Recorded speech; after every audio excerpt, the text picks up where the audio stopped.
Donc nous, revoilà, on va reprendre donc ce dossier. Donc comme je vous le disais, crise majeure, on va faire ce dossier suite à cet article hier du Wall Street Journal. On avait vécu la publication de cet article en direct qui donc expliquait, hein, le titre ne fait pas plus clair que le nom de Trump figurait parmi d'autres dans le dossier Epstein et que le Justice Department, Pam Bondi, l'avait prévenu au mois de mai dernier. Donc, cet article-là a permis, a, a permis que l'affaire prenne une nouvelle dimension.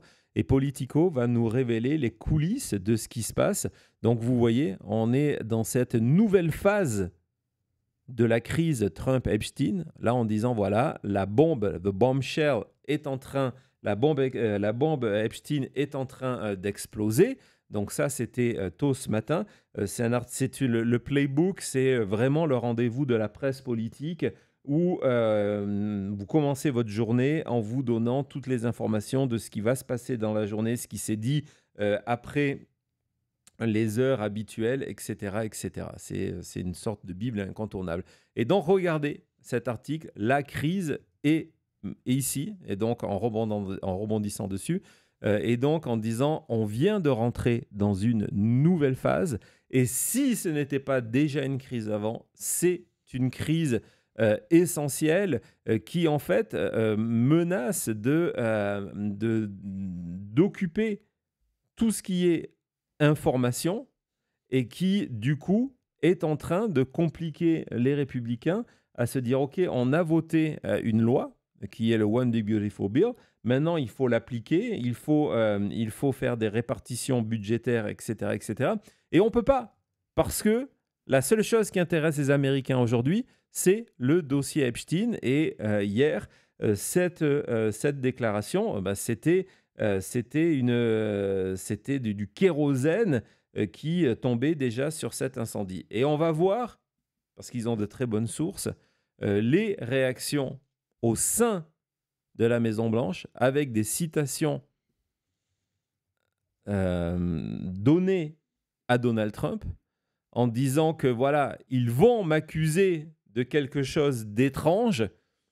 Donc, hein, c'est un spécialiste de la projection, Trump, qui connaît tout ça. Il dit, voilà, la prochaine étape, c'est qu'on va m'accuser de quelque chose. Hein, on n'est plus dans mon nom est là et je suis un simple ami de Jeffrey Epstein.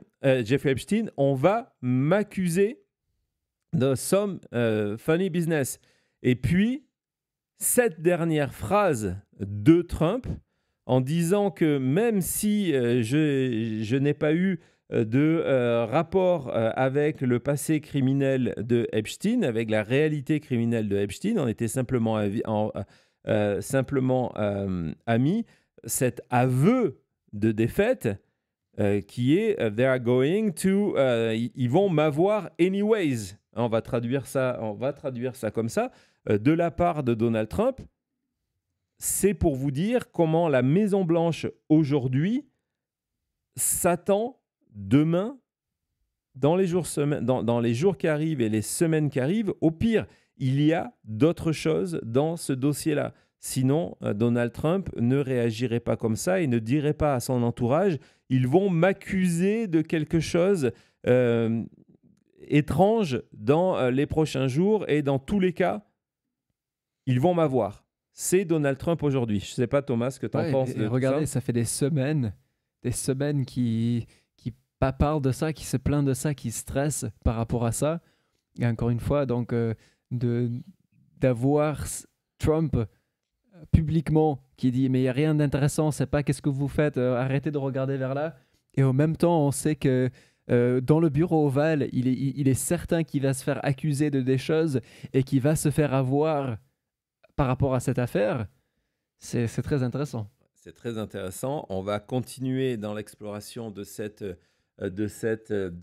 article-là avec ce que je vous disais hier. Hein, on le disait en direct lorsque on s'est rendu compte que Todd Blanche était là, que Pam Bondi était là, que Kash Patel, directeur du FBI, était au courant de la présence de Trump dans le dossier Epstein et l'avait informé plusieurs membres de cette administration, ça veut dire que vous avez un effort collectif du gouvernement américain de mentir au public américain depuis des semaines, si ce n'est pas depuis des mois. C'est la définition d'un cover-up. Allez regarder le dossier du Watergate.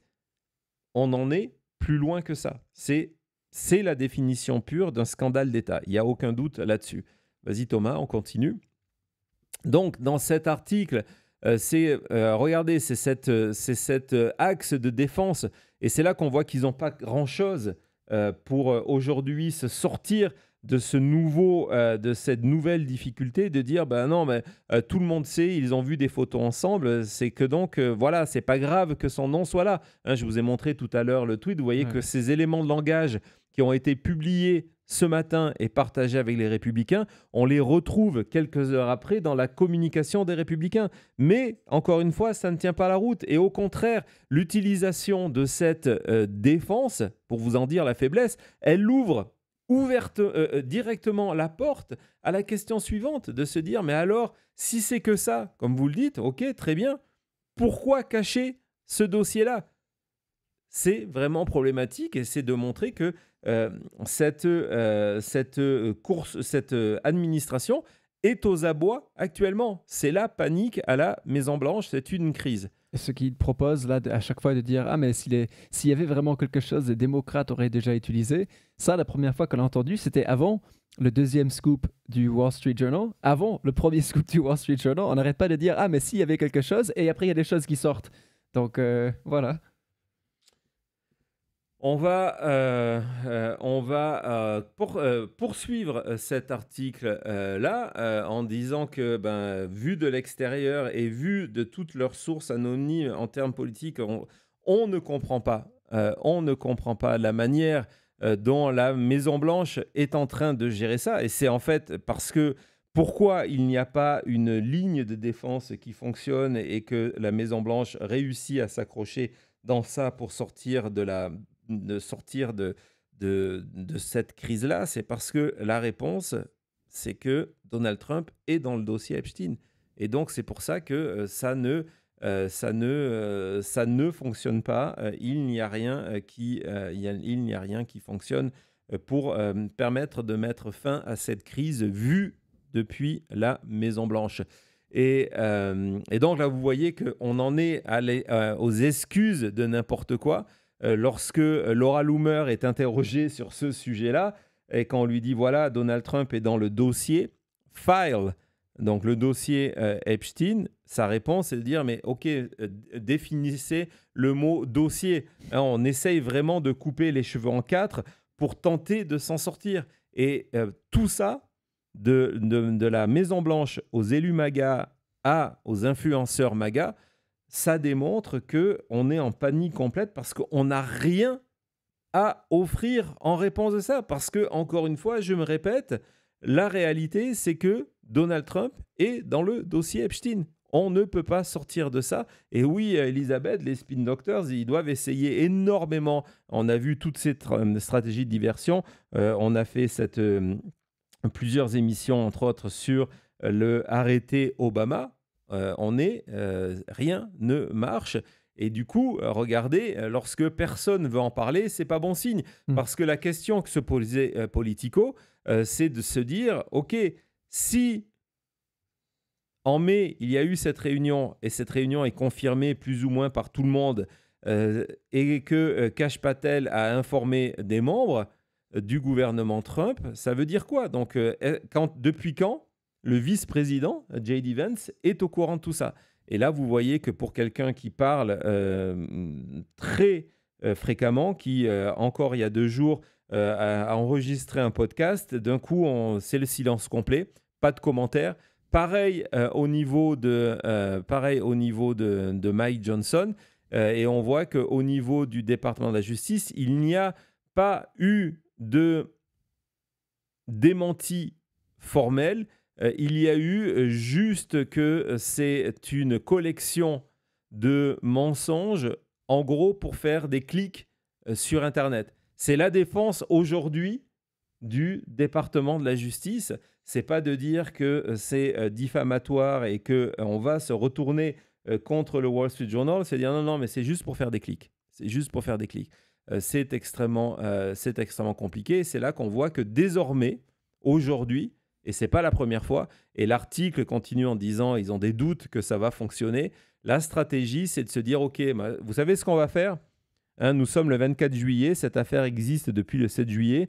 Ce qu'on va faire, c'est qu'on va arrêter d'en parler. Si on n'en parle pas, hein, pensée magique, si on n'en parle pas, l'affaire va disparaître. Ouais. Hein, c'est un petit peu comme les enfants quand ils se cachent. Ouais, qui ferment les yeux en disant je te vois pas, tu me vois pas. Exactement. Ouais. On en est là.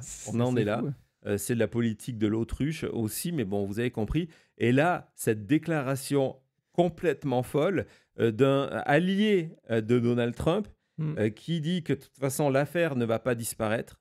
L'affaire ne va pas disparaître et qu'il ne voit pas, à part une guerre ou une nouvelle qui est de life-changing, donc ça veut dire c'est quelque chose d'extrêmement important, hein, qui va altérer la vie des Américains.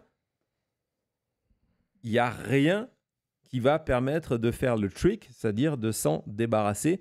Le sparadrap est bien collé à Donald Trump et ne risque pas de disparaître. Je crois que c'était peut-être le dernier extrait. On va voir. Oui. Ouais, c'était le dernier extrait. Donc voilà, voyez, c'est une crise qui est extrêmement forte, qui continue à vivre, qui va continuer à vivre. Et les nouveaux éléments dont je vais vous parler dans quelques secondes vont continuer à contribuer cette pression pour la vérité, au nom de la vérité et au nom des victimes. On en parle tout de suite après ça.